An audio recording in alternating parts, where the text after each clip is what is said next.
हाँ, hello students. ये आपका 11th का जनरली फर्स्ट लेक्चर होगा। कुछ स्टूडेंट्स जो हैं वो मैथमेटिक्स फॉर फिजिक्स को भी स्टार्ट कर सकते हैं, या आप डायमेंशनल एनालिसिस से भी स्टार्ट कर सकते हैं। ठीक है ना। हमने ये डायमेंशनल एनालिसिस का ये लेक्चर नंबर फर्स्ट जो है बनाया आपके लिए आज। और आप लोग कोई भी किसी भी टाइप का अगर डाउट हो तो कमेंट में डाल देना, हम उसको जो है वो दोबारा डिस्कस कर देंगे। इस जो ये चैप्टर है आपका डायमेंशनल एनालिसिस का, इसमें फार्मूलों का यूज़ होता है जो कि 11th और 12th में आप पढ़ते हैं। तो जो 12th के फार्मूले हैं वो बहुत सारे अभी उनका यूज नहीं होगा। लगभग 50 के लगभग फार्मूले हैं इसमें जो आपको लर्न होने चाहिए स्टार्टिंग के लिए, चैप्टर को लगाने के लिए, जिसमें 15 to 20 फार्मूले आप ऑलरेडी 9th और 10th से जानते हैं। इसलिए बहुत ज़्यादा फार्मूलों जो है लर्न नहीं करने हैं, लेकिन डायमेंशनल फार्मूले लर्न नहीं करने आपको हैं, केवल फार्मूले लर्न करने हैं। 2-4 डायमेंशनल फार्मूले आपको मालूम होने चाहिए। ठीक है ना। तो आपने बेसिक में आप इसको ध्यान होगा कि जो फंडामेंटल यूनिट होती हैं, जैसे मास है, लेंथ है, टाइम है, टेम्परेचर है, ठीक। और केमिस्ट्री में एक मोल यूज़ करते हैं, अमाउंट ऑफ सब्सटेंस, मोल भी फंडामेंटल में है। और एक और चैप्टर है जो कि आपके 12th में था, पहले वो हट चुका है, ल्यूमिनस इंटेंसिटी, उसकी यूनिट कैंडला होती थी, 10th वगैरह में पढ़ा होगा। तो उसमें वो भी फंडामेंटल थी। बाकी जो इसमें अदर यूनिट्स जो होती हैं वो आपको मालूम डिराइव्ड यूनिट होती हैं। ठीक। सी जी एस, एम के एस आपको रफली मालूम होना चाहिए, है ना।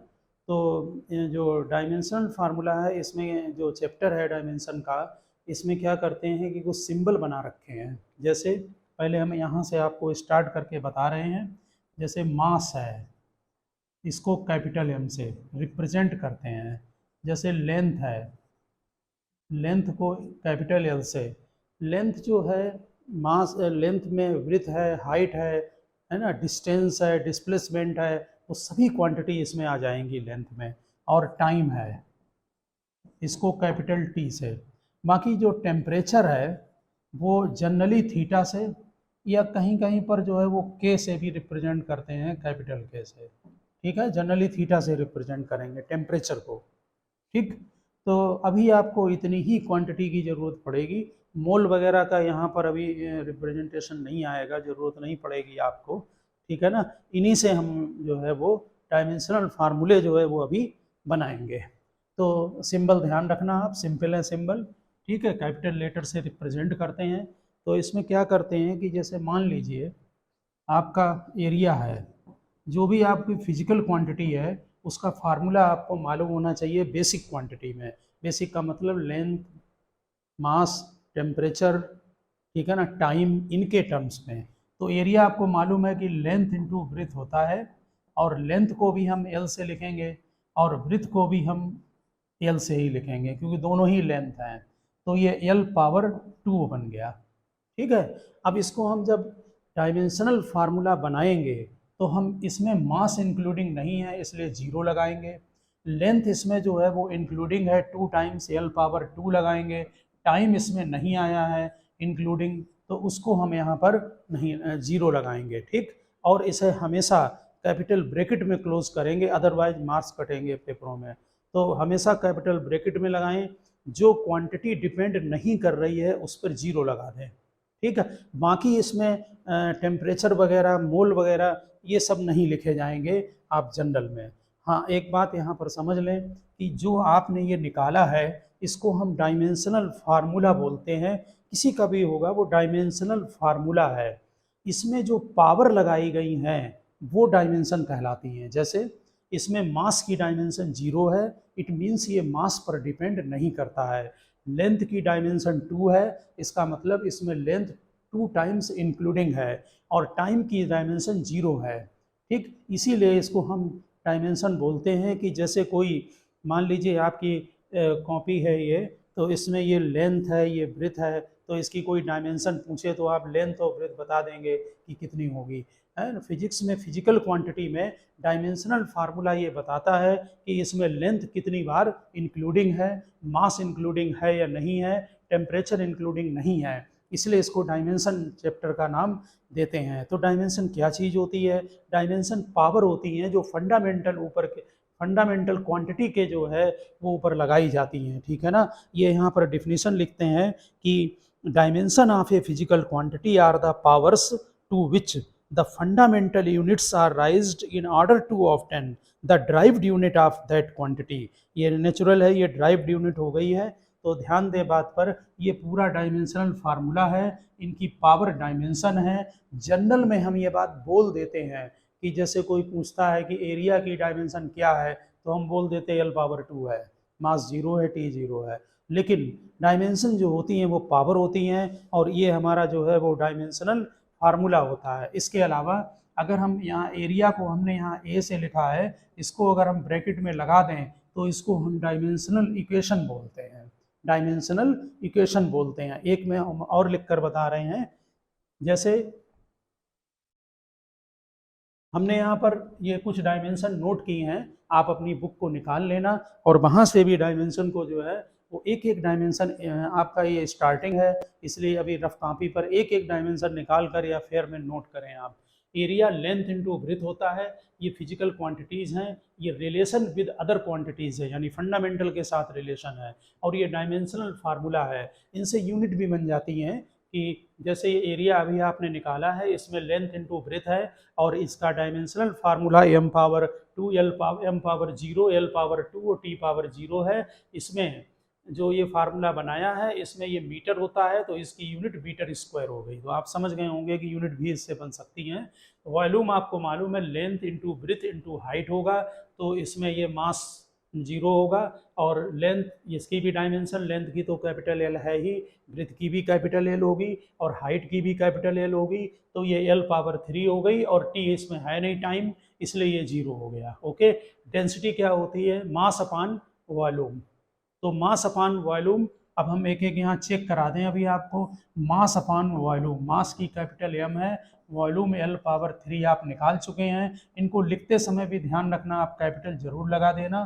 तो ये mL⁻−3 हुआ, T इसमें है नहीं तो इसमें 0 लगा दीजिए, ये बन गया mL⁻−3, ठीक है ना।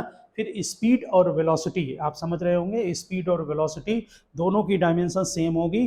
वैसे तो एक स्केलर है, दूसरी वेक्टर है, लेकिन यहाँ डायमेंशनल पॉइंट ऑफ व्यू से दोनों की डायमेंशन यहाँ पर सेम होगी। जैसे आप मान लीजिए वेलोसिटी की डायमेंशन निकालते हैं, तो वेलोसिटी जो है वो डिस्टेंस अपॉन टाइम है। डिस्टेंस को L से लिखेंगे, टाइम को T से लिखेंगे, तो ये LT-1 हुआ। बाकी इसमें मास है नहीं तो 0 लगा दीजिए और ब्रैकेट में क्लोज कर दीजिए। ये वेलोसिटी का डायमेंशनल फार्मूला है। क्या लिखेंगे? LT-1। वैसे कोई पूछ दे कि वेलोसिटी डायमेंशन क्या है, तो बोल देते हैं LT-1 है। क्या ये डायमेंशनल फार्मूला है। और फिर बता रहे हैं ब्रैकेट में ऐसे लिख दें तो ये डायमेंशनल इक्वेशन बन गई। अगर हम B को भी यहाँ पर ब्रैकेट में नोट कर दें, ठीक है ना। तो आप समझ गए होंगे डायमेंशनल फार्मूला और डायमेंशनल इक्वेशन। और डायमेंशन क्या होते हैं? डायमेंशन पावर होती हैं जो फंडामेंटल क्वांटिटी के ऊपर लगाई जाती है। ओके, इसके बाद देखें एक्सीलरेशन पूछा जाए या एक्सीलरेशन ड्यू टू ग्रेविटी, दोनों का एक ही होगा। हमने स्मॉल g से लिख दिया है, ठीक है ना। ये होता है आपका स्पीड अपॉन टाइम, वेलोसिटी, ठीक है ना। सॉरी, एक्सीलरेशन को हम स्मॉल a से लिखेंगे। स्पीड का क्या होगा? LT-1 और टाइम का t होगा, तो ये LT-2 होगा। इसको ब्रैकेट में क्लोज कर लें, मास है नहीं तो 0 लगा दें। आप समझ गए होंगे, ये बन गया आपका एक्सीलरेशन mLT-2। ठीक इसी तरह से फोर्स की डायमेंशन, फोर्स आपको मालूम है क्या होता है? Mass into acceleration. फोर्स होगा मास इनटू एक्सीलरेशन, तो फोर्स F, मास ma आपको मालूम है, कैपिटल M लिखें, इसकी LT-2 है, ब्रैकेट में क्लोज कर लें, तो ये फोर्स की डायमेंशन आपकी बन गई, ये आ गई। ठीक इसी तरह से वर्क क्या होता है? फोर्स इनटू डिस्टेंस होता है या डिस्प्लेसमेंट होता है। तो फोर्स में जब डिस्प्लेसमेंट मल्टीप्लाई करेंगे, ये ऑलरेडी आप फोर्स की डायमेंशन निकाल चुके हैं, इसमें डिस्प्लेसमेंट L मल्टीप्लाई करेंगे तो L⁻2 टू हो जाएगा। यहाँ देख लीजिए, फोर्स में मास इंटू एक्सीलरेशन और वर्क फोर्स इंटू डिस्प्लेसमेंट है, तो ml पावर 2 और t पावर -2 हो गया। इसी तरह से पावर क्या होता है, वर्क अपॉन टाइम। तो वर्क जो है उसकी डायमेंशन जो है फोर्स इंटू डिस्प्लेसमेंट आप ऑलरेडी निकाल चुके हैं, यहीं से हम चेक करा दे रहे हैं। ये देखिए पावर है वर्क अपॉन टाइम, वर्क की डायमेंशन है ml power 2 t power -2, time से डिवाइड करेंगे तो एक पावर न्यूमरेटर में जाकर इंक्रीज हो जाएगी नेगेटिव में, तो ये ml पावर 2 t पावर -3 हो जाएगा। ठीक, इसके बाद लिनियर मोमेंटम, मोमेंटम आपको ध्यान होगा, अगर नहीं मालूम है तो ध्यान रखें। हाँ, हम ये आपको सजेशन देंगे कि आप एटलीस्ट वर्क तक की डायमेंशन को सीधे लर्न कर लें, ये आपको निकालने में आगे बहुत आसानी होगी, इतनी डायमेंशन केवल। और इसके बाद कोई भी डायमेंशन आप लर्न नहीं करेंगे, आप केवल फार्मूले लर्न करेंगे। पेपर में जब क्वेश्चन आएगा तो आप डायमेंशन को वहीं पर ब्रैकेट में निकाल कर उसको शो करेंगे। ठीक, तो मोमेंटम क्या है, मास इंटू वेलोसिटी है। मास का डायमेंशन कैपिटल M मालूम है, वेलोसिटी LT-1 ब्रैकेट में क्लोज करें और चेक करें यहाँ पर लिनियर मोमेंटम MLT-1। इसके बाद काइनेटिक एनर्जी, पोटेंशियल एनर्जी, देखिए एनर्जी किसी भी टाइप की हो उसकी जो डायमेंशन होगी वो वर्क के इक्वल होगी। ठीक, तो काइनेटिक हो चाहे पोटेंशियल हो, इवन देन हीट की भी डायमेंशन यही होती है, क्योंकि हीट की जो यूनिट है वो कैलोरी है, और वर्क और इनकी पोटेंशियल एनर्जी, काइनेटिक एनर्जी, इनकी ध्यान होगा आपको कि इनकी यूनिट जो है वो जूल होती है MKS में, और CGS यूनिट अर्ज होती है। तो यहाँ पर हम आपको चेक करा दे रहे हैं, जैसे काइनेटिक एनर्जी क्या होता है, हाफ mv², ये कांस्टेंट है, इसकी कोई डायमेंशन नहीं होती है। यहाँ मास पुटअप करें और वेलोसिटी की LT-1, इनमें पावर 2 है तो यहाँ 2 लगा दो, यहाँ भी 2 लगा दो, ब्रैकेट क्लोज कर लो, ये बन गई काइनेटिक एनर्जी की। अब यहाँ पर चेक कर लें, वर्क की भी यही है, काइनेटिक एनर्जी भी यही होगी, और हमने ये पोटेंशियल एनर्जी लिखा है, पोटेंशियल एनर्जी का फार्मूला वहाँ पर नोट किया है, वो फार्मूला आपको मालूम है, इन सभी को कॉपी में निकालते जाना। पोटेंशियल एनर्जी का फार्मूला mgh है।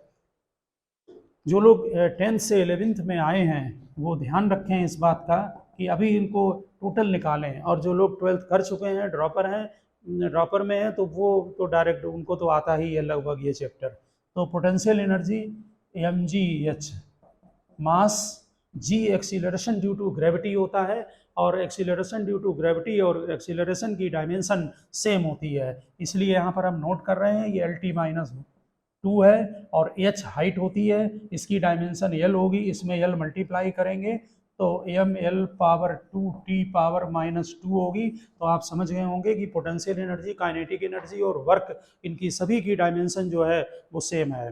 प्रेशर की डायमेंशन, प्रेशर क्या होता है, फोर्स अपॉन एरिया। अब यहाँ से जो भी आपको फार्मूले लर्न नहीं है वो आप फार्मूले जरूर लर्न करते जाएं। प्रेशर की dimension, pressure force upon area, okay, ये प्रेशर को हमने P से लिख दिया, और फोर्स अपॉन एरिया, फोर्स की डायमेंशन अपॉन एरिया, ये हमने आपको अभी बताया कि आप इनकी डायमेंशन को लर्न करें, कम से कम इसमें 7 तक डायमेंशन आपको लर्न होनी चाहिए। तो फोर्स क्या है आपका, ma mass into acceleration MLT-2, और इसकी L पावर 2, इनको लिखते समय भी यहाँ ब्रैकेट लगा देना ध्यान से, यहाँ पर ये पावर ऊपर ले जाइए तो ml पावर -1 और t पावर -2 होगा। ये बन गई आपकी डायमेंशन प्रेशर की, ml पावर -1 t पावर -2। ठीक, डायमेंशनल फार्मूला है, ध्यान रखना, बोल भले रहे हूँ डायमेंशन। इम्पल्स, इम्पल्स होता है फोर्स इंटू टाइम, तो इसका जो डायमेंशनल फार्मूला है वो फोर्स में टाइम मल्टीप्लाई कर दो। फोर्स की डायमेंशन यहाँ से चेक करें, MLT-2, इसमें टाइम मल्टीप्लाई करेंगे तो पावर यहाँ पर एक डिक्रीज हो जाएगी, यानी कि -1 हो जाएगी, -2 + 1 यानी कि -1 हो जाएगी। तो वहाँ से चेक कर लें इम्पल्स की डायमेंशन। इम्पल्स जो है वो उसके न्यूटन्स लॉ के चैप्टर में हम थोड़ा थोड़ा फार्मूलों के बारे में आपको बता देंगे, लेकिन बहुत ज़्यादा जो आगे के फार्मूले हैं उनको समझना थोड़ा टिपिकल होगा, क्योंकि अभी पूरी थ्योरी आपको नहीं मालूम है, अभी स्टार्टिंग पॉइंट है। ठीक, तो इम्पल्स का डायमेंशन आप समझ गए, MLT-2। आगे वहाँ चेक करें moment of force, moment of force जो है उसको टॉर्क को भी बोलते हैं, ठीक है ना, तो टॉर्क की डायमेंशन भी मोमेंट ऑफ फोर्स की डायमेंशन होगी। तो टॉर्क को फार्मूला यहाँ चेक करें, ये फोर्स इनटू डिस्टेंस होती है परपेंडिकुलर, ये भी डायमेंशन वर्क के इक्वल है। ऐसे क्वेश्चन एग्जाम में आ जाते हैं कि डायमेंशन किसकी किसकी सेम होगी, तो ध्यान दें काइनेटिक एनर्जी, पोटेंशियल एनर्जी, है ना, वर्क, हीट और ये टॉर्क, मोमेंट ऑफ फोर्स, इन सब की डायमेंशन जो है टोटली आपकी सेम है। ठीक, तो ये भी देखिए डायमेंशन यही आ गई, ml⁻2 t पावर मल्टीप्लाई करें आ जाएगा। ठीक, अब हमने यहाँ पर जो डिस्कस किया है वो स्ट्रेन किया है। स्ट्रेन के बारे में हम थोड़ा सा आपको बताना चाहेंगे। आगे हमारा एक चैप्टर है इलास्टिसिटी का। ठीक, इलास्टिसिटी जो है उसमें स्ट्रेन वर्ड आता है। उसमें ऐसा है कि हम फोर्स लगाया करते हैं, ऐसे जैसे कोई ये रॉड है, इसको मान लीजिए हमने फोर्स लगाया दोनों तरफ से, तो इसकी लेंथ चेंज हो जाएगी। ठीक, तो change in length upon original length, इसको स्ट्रेन कहते हैं। ऐसे उसमें वॉल्यूम का भी है, तीन होते हैं, तीन तरह का स्ट्रेन होता है। तो कोई भी स्ट्रेन वर्ड अगर आपका आ जाए, जैसे ये स्फेरिकल बॉडी है, इसको अगर कंप्रेस कर दें चारों तरफ से तो इसका वॉल्यूम कम हो जाएगा। ठीक, तो जो change in volume upon original volume, यानी ऊपर भी वॉल्यूम है न्यूमरेटर में और डिनोमिनेटर में भी वॉल्यूम है, इसलिए वो कट हो जाता है, इसलिए डायमेंशन लेस है और यूनिट लेस क्वांटिटी है। ठीक, strain change in length upon original length, ये फार्मूले ध्यान रखने पड़ेंगे। और ये डायमेंशन लेस क्वांटिटी है, इसलिए तीनों में जीरो लगाया, mass power zero, length power zero, time power zero. ठीक, आपको लर्न रखना है। और इसके अलावा कौन कौन सी क्वांटिटी डायमेंशन लेस हैं, कुछ और भी क्वांटिटी डायमेंशन लेस हैं, उनको हमने एक दो को यहाँ लिख दिया है और आगे भी बताएंगे। जैसे ये है एक स्पेसिफिक ग्रेविटी। स्पेसिफिक ग्रेविटी जो है वो density of body divided by density of water at 4 degree centigrade होता है, यानी न्यूमरेटर में भी डेंसिटी है, यहाँ भी डेंसिटी है, तो ये भी डायमेंशन लेस है, डायमेंशन लेस है और यूनिट लेस है। ओके, फिर ये एंगल, एंगल जो है वो आर्क बाई रेडियस होता है। ये हमने ट्रिग्नोमेट्री में जब मैथ का कराया है डिस्क्रिप्शन, तो वहाँ पर ये दिया है, ये एंगल थीटा रेडियन में, ये आर्क और ये रेडियस। तो जो एंगल थीटा है वो आर्क बाई रेडियस होता है। ठीक है, बाकी आप ट्रिग्नोमेट्री में देखना, ये भी डायमेंशन लेस है। लेकिन यहाँ एक बात ध्यान रखना, एंगल में जो है वो यूनिट होती है, रेडियन है, डिग्री है। ठीक, तो कभी और एक और है कि एक सॉलिड एंगल, उसको स्टेरेडियन में लिखते हैं, वो भी डायमेंशन लेस है। ठीक है ना, लेकिन उसकी यूनिट होती है स्टेरेडियन। यहाँ एंगल जो है इसकी यूनिट है, डिग्री है, रेडियन है, लेकिन ये डायमेंशन लेस है। तो ध्यान रखना, अगर कभी भी कोई ऐसी फिजिकल क्वांटिटी क्लास में पूछते हैं एग्जाम में कि डायमेंशन लेस हो लेकिन यूनिट हो, तो एंगल लिख देना, और ये सॉलिड एंगल भी आप लिख सकते हैं। ठीक है ना, इसके अलावा ध्यान दें, ये कॉफिशिएंट ऑफ इलास्टिसिटी, इलास्टिसिटी का चैप्टर है, उसमें ये कॉफिशिएंट ऑफ इलास्टिसिटी या मॉडुलस ऑफ इलास्टिसिटी, इनमें कोई भी पूछा जाए तो ये स्ट्रेस अपॉन स्ट्रेन होता है। स्ट्रेस की डायमेंशन हमने नीचे लिखी है, स्ट्रेस होता है फोर्स अपॉन एरिया, तो प्रेशर भी फोर्स अपॉन एरिया है, लर्न रखना पड़ेगा। स्ट्रेस फोर्स अपॉन एरिया है, इसलिए यहाँ डायमेंशन जो आई है वो प्रेशर की डायमेंशन है, इसको आप चेक कर लें। हमने स्ट्रेन में डिवाइड किया है इलास्टिसिटी को, तो stress upon strain, strain dimensionless quantity है, इसलिए इनकी डायमेंशन सेम है। तो अब कई quantity, pressure, stress, coefficient of elasticity, modulus of elasticity, इन तीनों की डायमेंशन सेम है, तो प्रेशर की निकाल लें, बन जाएगा। दूसरी बात ध्यान रखना कि इलास्टिसिटी तीन तरह की है। ठीक है ना, एक वो शियर मॉडुलस भी होता है, मॉडुलस ऑफ रिजिडिटी भी होता है वहाँ पर। तो अभी आप इतने डिटेल चैप्टर में ना जाकर आप ये ध्यान रखें कि अगर मॉडुलस वर्ड यूज हो जाए, इलास्टिसिटी वर्ड यूज हो जाए, तो समझ लेना कि हमको प्रेशर की डायमेंशन लिखनी है और उसका फार्मूला स्ट्रेस अपॉन स्ट्रेन है। ठीक, दूसरी बात, आप जब भी न्यूमेरिकल आएगा तो वहाँ ब्रैकेट में डायमेंशन निकाल कर आएंगे, डायरेक्ट यूज नहीं करेंगे। ठीक है ना, लर्न करना ही नहीं है, लर्न केवल एक्सीलरेशन तक करना है, डायरेक्ट आपको लर्न नहीं करनी है, फार्मूले लर्न करने हैं और फार्मूलों के बेसिस पर आपको डायमेंशन जो है वो वहाँ पर निकाल कर दिखानी है। कुछ डायमेंशन हम आपको और बता रहे हैं जो आपके अपने बुक्स में भी मिलेंगी। ठीक है ना, एक है सरफेस टेंशन। सरफेस टेंशन जो है वो फोर्स अपॉन लेंथ होता है, जरूर लर्न करना है। सरफेस टेंशन है force upon length, surface tension. ध्यान रखना, अगर किसी क्वेश्चन के अंदर केवल टेंशन लिखा है तो वो न्यूटन्स लॉ से रिलेटेड है, उसकी डायमेंशन फोर्स की डायमेंशन होगी। फोर्स और टेंशन की डायमेंशन हम यहाँ नोट कर दे रहे, जरूर याद रखना, फोर्स हो या टेंशन हो, इसकी डायमेंशन एम ए है, एम एल टी माइनस 2 होगी। लेकिन सरफेस टेंशन अलग चीज़ है। सरफेस टेंशन क्या होता है, जो वाटर है या कोई भी लिक्विड है उसका जो सरफेस होता है उसके ऊपर एक टेंशन होता है, उसे हम सरफेस टेंशन बोलते हैं।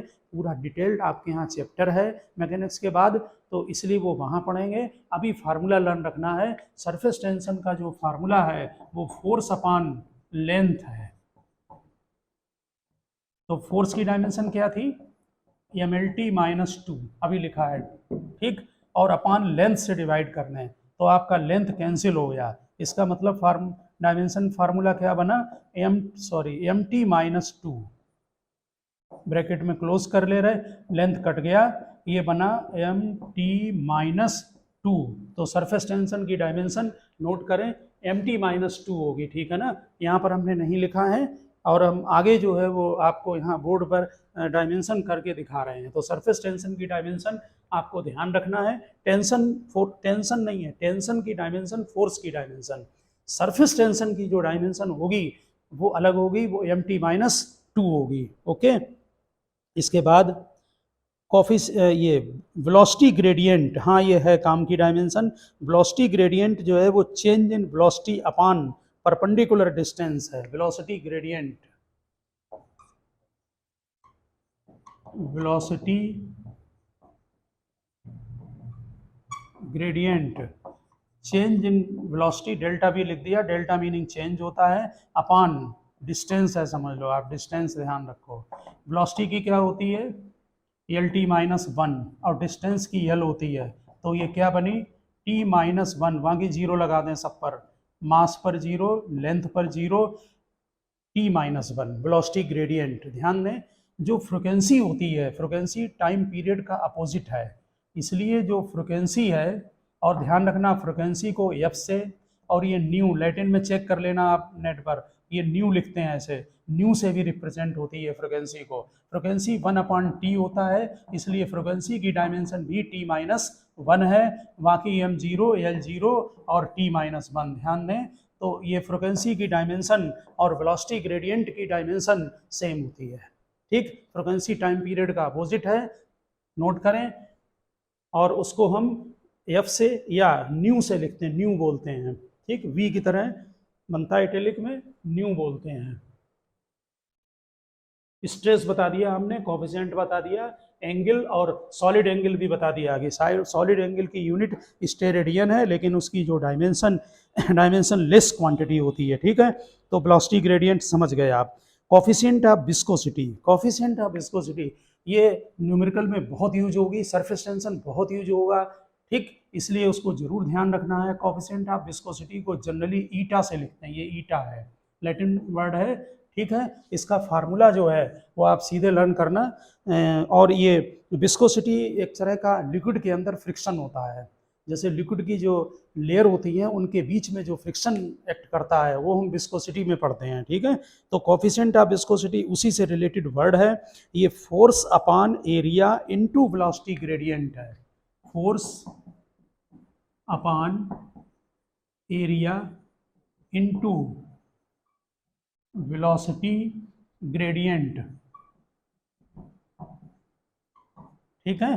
फोर्स की डायमेंशन क्या है, M L T minus 2, area की dimension L power 2, velocity gradient अभी लिखा था टी माइनस 1, तो जरा निकाल दें डायमेंशन, मास हो गया, ये पावर 2 ऊपर जाएंगे तो 1 में से माइनस हो गए, तो एम एल पावर माइनस 1 हुआ, ये ऊपर पॉजिटिव हो जाएगा, तो टी पावर माइनस 1 हो गया। ये बहुत कॉमन है, अगर आप लर्न भी कर लेंगे तो बहुत अच्छा रहेगा। Coefficient of viscosity M L power minus 1, T power minus 1। Numerical लगाते समय बार बार इसका जो है वो यूज होगा। और एक फिजिकल क्वांटिटी आप बहुत अच्छी तरह से जानते हैं, जो कि आपकी universal gravitational constant, universal gravitational constant. आप लोगों ने फार्मूला, बहुत लोगों ने इसका पढ़ा होगा, नहीं मालूम है तो ध्यान रखें। अगर ये दो मास हैं m1 m2, पूरा चैप्टर है आगे, डिस्टेंस r पर है, तो इनके बीच में फोर्स लगता है, ग्रेविटेशनल फोर्स कहलाता है। उसका फार्मूला है capital G m1 m2 upon r square. जो कांस्टेंट होते हैं वो दोनों तरह के हैं, डायमेंशनल कांस्टेंट भी हैं और डायमेंशनल लेस कांस्टेंट भी हैं। ठीक, यहाँ पर इसकी डायमेंशन निकलेगी एफ की, ये क्रॉस मल्टीप्लाई करें F R square upon m1 m2। अब देखें हमने क्रॉस मल्टीप्लाई करके कैपिटल जी निकाल लिया, ये universal gravitational constant. Okay, force की dimension mlt minus 2 ma, R square, R इसमें डिस्टेंस होती है इसलिए l पावर 2 होगा, डिवाइडेड बाई, ये क्लास में निकालने को भी आता है तो आप फार्मूला लिखकर आपको निकालना पड़ेगा। मास की कैपिटल M और 2 बार है इसलिए कैपिटल M पावर 2, m1 हो चाहे m2 हो बात एक ही है। तो इनकी डायमेंशन देखिए, ये 2 पावर है, ये 1 है, तो ऊपर न्यूमरेटर में जाके ये -1 हो गया, 1 माइनस 2। लेंथ पे चेक करें, l पावर 3 हो गया और t पावर -2 हो गया। ये बन गई डायमेंशन आपकी इसकी यूनिवर्सल ग्रेविटेशनल कांस्टेंट की। ये डायमेंशनल फार्मूला है, ध्यान रखना। ठीक, डायमेंशन पावर होती है। तो ये बन गया आपका m पावर -1, l पावर 3 और t पावर -2। ठीक, इसके बाद फ्रिक्वेंसी की हमने आपको बता दी है। एक और dimension moment of inertia. Moment of inertia की डायमेंशन भी बहुत यूज होती है। मोमेंट ऑफ इनर्शिया जो है वो रोटेशन के चैप्टर में आएगा, फिलहाल ऐसे आप समझ लें इनर्शिया है ना, तो न्यूटन्स लॉ में इनर्शिया जो है मास रिप्रेजेंट करता है इनर्शिया को। तो मोमेंट ऑफ इनर्शिया रोटेशनल से कनेक्टेड चीज़ है। जब कोई बॉडी रोटेटिंग में होती है तो जो इनर्शिया प्रॉपर्टी है वो मोमेंट ऑफ इनर्शिया से रिप्रेजेंट होती है। Moment of inertia,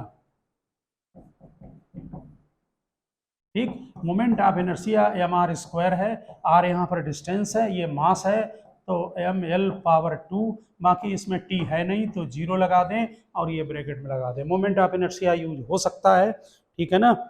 universal gravitational constant, stress, strain, modulus of elasticity, ये बहुत ज़्यादा यूज होते हैं। एंगल हमने आपको बता दिया है कि इसकी डायमेंशन जो है वो डायमेंशन लेस क्वांटिटी है लेकिन इसकी यूनिट होती है और यूनिट इसकी डिग्री और रेडियन है।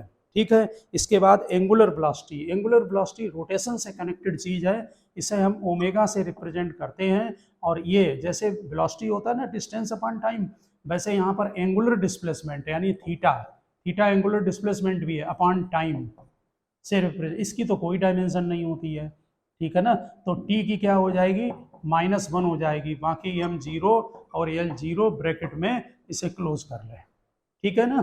तो अभी हमने और भी डायमेंशन आपको बताई थी इससे रिलेटेड, जो है एंगुलर वेलोसिटी की डायमेंशन, फ्रीक्वेंसी की डायमेंशन दोनों सेम आ गई और एक वेलोसिटी ग्रेडियंट की भी सेम आ गई। इनको जरूर लिख के रखना है, ठीक है ना।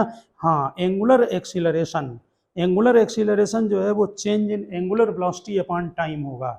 एंगुलर एक्सीलरेशन ये भी काम आएगा, जैसे वहाँ एक्सीलरेशन होता है लिनियर में, वैसे यहाँ पर भी ये एंगुलर एक्सीलरेशन है। एंगुलर एक्सीलरेशन जो है अल्फा से लिखते हैं, ठीक है। ये चेंज इन वेलोसिटी यानी ओमेगा अपॉन टाइम, इसकी डायमेंशन t-1 है, इसकी भी t है, तो ये t पावर -2 हो गया, मास 0, l 0 और ब्रैकेट में क्लोज कर दें।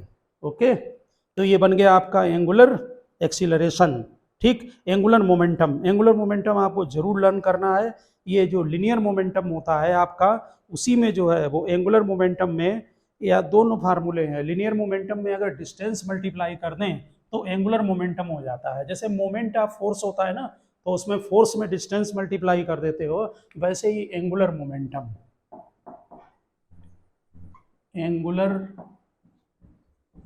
मोमेंटम, मोमेंटम का डायमेंशन, मोमेंटम को p से लिखते हैं और इसमें डिस्टेंस मल्टीप्लाई कर दो तो इसकी डायमेंशन जो है एम बी हमने फार्मूला लिख दिया, mass into velocity into D, ये होगा mlt-1 और ये डिस्टेंस की लेंथ होगी तो पावर 2 हो गई। ये बन गया आपका ml पावर 2 और t पावर -1।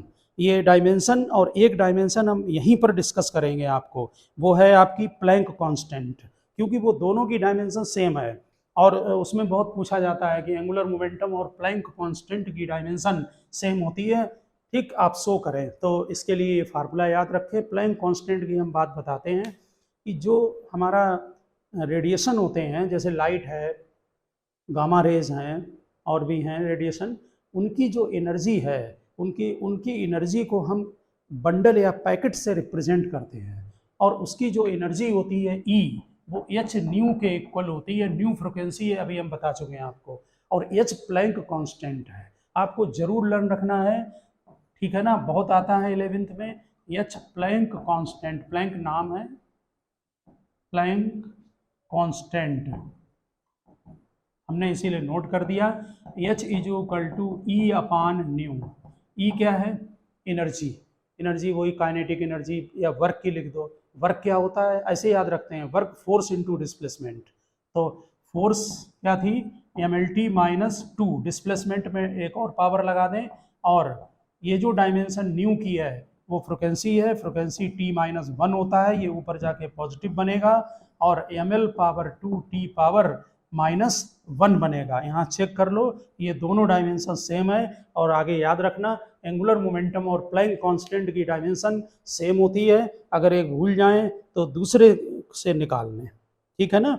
तो आप एंगुलर मोमेंटम, टॉर्क समझ गए, टॉर्क का डायमेंशन हम आपको बता चुके हैं, ठीक। हीट की डायमेंशन और वर्क, एनर्जी, पोटेंशियल, काइनेटिक, सभी डायमेंशन जो हैं वो एक ही होंगी। प्लैंक कांस्टेंट हमने बता दिया आपको है। इसके अलावा एक आपने अगर आइडियल गैस इक्वेशन पढ़ी हो उसमें केमिस्ट्री में, तो वो PV is equal to RT होती है, ठीक। वो और हम निकलवाएंगे क्योंकि उसका हमारे यहाँ काम आता है। तो आइडियल गैस इक्वेशन से PV is equal to RT, ये R गैस कांस्टेंट है और T यहाँ टेम्परेचर है, ध्यान रखना। P प्रेशर है, P प्रेशर है, V वॉल्यूम है। जिनको नहीं मालूम है वो लर्न कर लें। R बोलते हैं गैस कांस्टेंट, और T है यहाँ पर टेम्परेचर, थीटा से लिखेंगे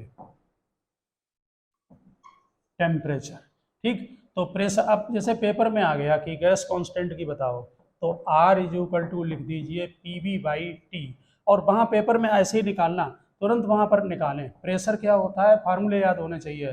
pressure force upon area, force की डायमेंशन ये लर्न होनी चाहिए, mlt माइनस 2, ठीक। एरिया L पावर 2, तो ये ml power minus 1 T power minus 2, ये बन गई आपकी प्रेशर की। वॉल्यूम L पावर 3, हमने डायरेक्ट लिख दिया, जीरो नहीं लगाया वहाँ पर। और टेम्परेचर की थीटा, ये T टेम्परेचर है, ठीक। अब इसमें वैल्यू पुटअप कर दो, तो ml power minus 1 T power minus 2, और ये L पावर 3 है, ऐसे मल्टीप्लाई कर ले रहे, L पावर 3 और ये थीटा। अब यहाँ पर नोट कर दो, ml power 2, T power minus 2, theta power minus 1, ये बन गई डायमेंशन आइडियल गैस इक्वेशन में गैस कांस्टेंट की डायमेंशन, ठीक है ना। तो गैस कांस्टेंट जो है ml power 2, T power minus 2 और थीटा पावर माइनस 1, ठीक। तो आइडियल गैस इक्वेशन का ये ध्यान रखना, ये आपको काम आएगा अभी न्यूमेरिकल लगाने में, आपका जो है वो यूज होगा आइडियल गैस इक्वेशन का। PV is equal to RT ideal gas equation होती है। P प्रेशर होता है, V वॉल्यूम होता है, R गैस कांस्टेंट है, ठीक। और T जो है वो यहाँ पर टेम्परेचर है, जिसे हम थीटा से लिखते हैं। इसके अलावा एवोगैड्रो नंबर जो होता है वो भी आप लर्न कर सकते हैं। एवोगैड्रो नंबर डायमेंशन लेस होती है, लेकिन उसकी यूनिट जो है वो मोल पावर माइनस 1 है, याद रखना। ये भी डायमेंशन लेस है लेकिन इसकी यूनिट होती है एवोगैड्रो नंबर मोल पावर माइनस 1, और यहाँ पर मोल आपका फंडामेंटल है, ध्यान रखना, ठीक है ना। तो एवोगैड्रो नंबर नोट कर लेना कि डायमेंशन लेस है। इसके अलावा एक रिफ्रैक्टिव इंडेक्स, वो भी डायमेंशन लेस है, नोट करें।